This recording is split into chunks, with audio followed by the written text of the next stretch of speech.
In today's video, I'm going to teach you GetFormly tutorial how to create online forms fast. We're going to walk through the fastest way to build a polished online form in GetFormly from a blank dashboard all the way to a finished published form. First, open your browser, go to the GetFormly website, log into your account, and from the dashboard select Create Form.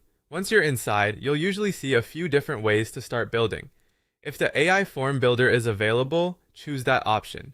This is one of the quickest ways to create a form because instead of writing every single question manually, you can start with a simple description and let Formly generate the first draft for you. In the description box, enter a short explanation of the form you want. For example, you could type something like create a customer feedback form with questions about experience, satisfaction, and suggestions. Then submit it and give Formly a moment to generate the initial version. Now review the AI-generated form carefully. Look through each question, remove anything you don't need, edit wording that feels unclear, and add anything that may be missing. This review step is important because AI helps you move faster, but you still want the final form to match your exact goal. By the way, if you want to try GetFormly yourself, you can use the affiliate link in the description. Now let's keep building. To add or change questions, use the plus option and choose the right question type for each field.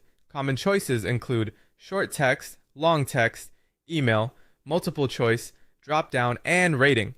Try to keep your questions short, simple, and easy to answer so people are more likely to complete the form. Next, select the important fields and enable the required option where it makes sense. Just be careful not to make everything required because that can make the form feel longer and more frustrating. After that, set up conditional logic. Choose a question that determines what happens next, then create a simple branch. For example, if someone selects yes, show a follow-up question.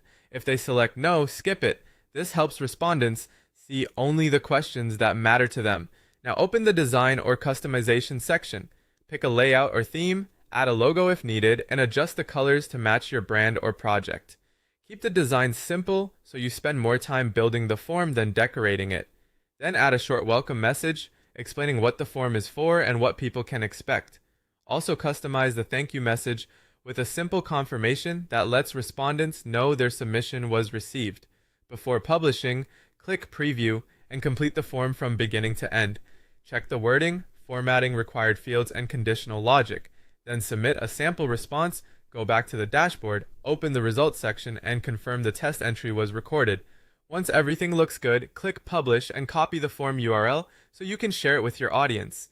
Finally, open the finished form, scroll through it from the respondent's perspective, and compare it with the original blank starting point to see just how quickly it came together.